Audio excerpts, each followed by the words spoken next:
कभी कभी ऐसा होता है कि किसी बुद्धिजीवी या शिक्षित लोगों से बात करने का मौका मिलता है, लेकिन जब उनके वेदनाओं में जाते हैं, जब वो त्रुटियां बताते हैं तो मन व्यथित हो जाता है। शायद आप अदालत में जाते होंगे, उस अदालत में काम करने वाले वो तमाम लोग पुरुष प्रधान देश में पुरुष ही होते हैं, जबकि आप हमेशा महिला अधिकार की बात करती हैं। बात करते करते जो महोदया बोल गई, वास्तव में वो कुरेदता है मन को। आप क्या कर रही हैं कि सबसे पहला तो बहुत बहुत आभार कि आपने अधिवक्ता की पढ़ाई पूरी की, महिला होते हुए भी, और बेगूसराय कोर्ट में आप प्रैक्टिस करते हैं। बेगूसराय कोर्ट में भी प्रैक्टिस करते हैं और पटना हाई कोर्ट में भी इनरोल है आपका।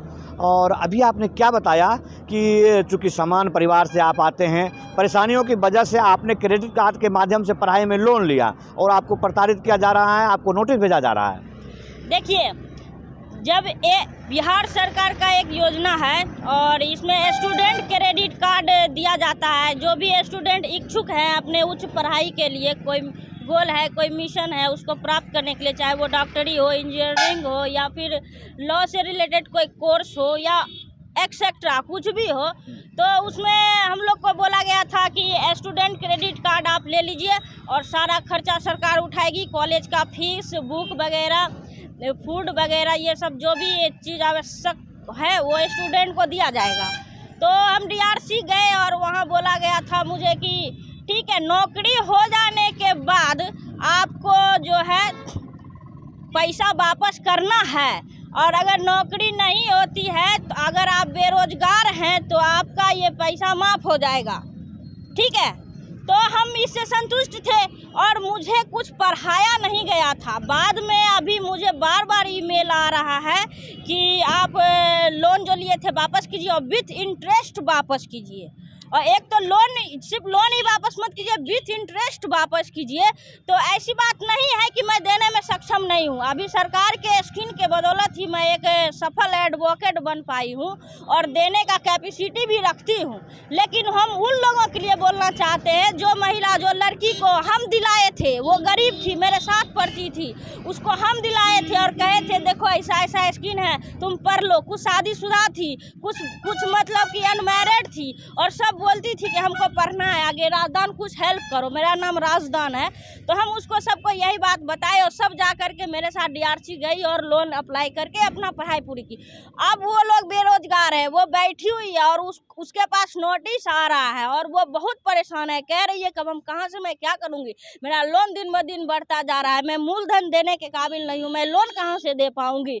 और उसके बाद जब DRC में मैंने इंक्वायरी किया तो वहाँ बताया कि आपने बॉन्ड नहीं पढ़ा था, आपने बॉन्ड पर सिग्नेचर किया है। हम बोले कि स्टूडेंट, बिहार का स्टूडेंट, उसका इंग्लिश बहुत कमज़ोर होता है, जो रियलिटी है। 50% का ठीक है, 10-20% का तो थोड़ा इधर उधर रहता ही है। खैर, हम लोग की इंग्लिश तो बहुत अच्छी है, उसमें नो डाउट। तो उसी में उन्होंने कहा कि आपने पढ़ा नहीं था और ये जो है विथ इंटरेस्ट देना है, आप चाहे बेरोजगार रहें या फिर रोजगार में रहें, आपको देना ही पड़ेगा। तो ये सब बातें थोड़ा सा खलती है कि फिर और बैंक जो लोन देते हैं और फिर सरकार का जो ये योजना है, दोनों में फ़र्क ही क्या रह जाएगा। जब वो इंटरेस्ट विथ इंटरेस्ट लेंगे ही तो फिर सरकार की योजना का फिर हम क्यों लाभ लेंगे, फिर दूसरे से लोन क्यों नहीं ले लेंगे। एक ऐसी पढ़ाई जिसके तहत किसी को भी काबिल कहा जा सकता है। पढ़ाइयाँ उच्च शिक्षा पद्धति में आप डॉक्टरी, इंजीनियरिंग, तमाम एक्स्ट्रा ऐसी चीज़ है जिसके माध्यम से आपको उपाधि मिलती है। एक ऐसी पढ़ाई PhD है जिसके माध्यम से आपको डॉक्टरेट की उपाधि मिलती है। लेकिन एक अधिवक्ता की पढ़ाई ऐसी है जिसके बाद आपको काबिल कहा जाता है। आप एक काबिल अधिवक्ता से मिल रहे हैं जिनका नाम अधिवक्ता राजदान बुखारी है, जो कि महिला हैं और महिला होने के बावजूद भी अपने आप को सक्षम पाती हैं, लेकिन सरकार के नीतियों पर सवाल उठा रही हैं। जो तमाम छात्र को मिलने वाली छात्रवृत्ति है, उन छात्रवृत्तियों का सिद्धांत यही कहता है कि आप योग्य हो पाते हैं, आप इनको नौकरी मिलती है तो आपको स्वैच्छिक रूप से वापस दे देना चाहिए। लेकिन जो महिलाओं के साथ प्रताड़ना है, आप एक कानूनी जानकार हैं, कानूनी जानकार के आधार तमाम उन लोगों की पैरवी कर रहे हैं, तो क्या आप इसको कोर्ट के माध्यम से PIL दाखिल कर सकती हैं कि जो लोग गरीब हैं, निसहाय हैं, यदि वो पढ़ाई के लिए उनको मिलता है और उनको वो नौकरी नहीं मिलता है तो ये चीज़ माफ़ होना चाहिए कि नहीं होना चाहिए? देखिए PIL दाखिल भी हो सकता है, राष्ट्रीय लोक अदालत लगती है हमारे कोर्ट में, उसमें भी सब का समाधान हो सकता है। लेकिन हम चाहते हैं कि सरकार पहले अपने स्तर से इस पर विचारण करे, लोगों की और स्टूडेंट को मजबूरी को समझे और केस विवाद बात विवाद बढ़ाने से बचे और अपने योजना को और सकारात्मक बनाए और इसे विस्तार रूप से बढ़ाए। समाधान यात्रा है ये, यहाँ पर बोर्ड पर लगे हुए तमाम जो चीज़ है वो समाधान के लिए है। समाधान का मतलब ही होता है कि जनता की समाधान करें। आप जो ये बात बता रहे हैं उनमें वास्तव में उन युवाओं का समाधान है जो देश के भविष्य को सुधार सकते हैं, बिहार के भविष्य को सुधार सकते हैं। वही युवा जो किसी भी लेवल से पढ़ाई करके इन योजनाओं का लाभ उठा करके, चाहे वो सिपाही हो या फिर एक IPS अधिकारी हो, जो भी करना है पढ़ने के बाद ही करना है। आप यदि सरकार हैं, पढ़ने में सहयोग नहीं करते हैं, लोन नहीं देते हैं, उन लोन का सही रूपरेखा से उनसे वसूलते नहीं है, तो शायद सरकार की वो सुशासन का राग समाप्त हो जाएगा। इसी के साथ बहुत बहुत आभार, क्योंकि आप एक महिला होने के बावजूद भी इतने सशक्त हैं और इतने सशक्ति से बात कर रहे हैं। मैं चाहूँगा कि तमाम लोग से आप निवेदन कर लीजिए कि इस वीडियो को ज़्यादा से ज़्यादा प्रमोट करें और बिहार सरकार तो कम से कम पहुँचे। जो विशेष राज्य का दर्जा तो मांग रहे हैं, लेकिन छात्रों के लिए विशेष सुविधा नहीं मांग रहे हैं।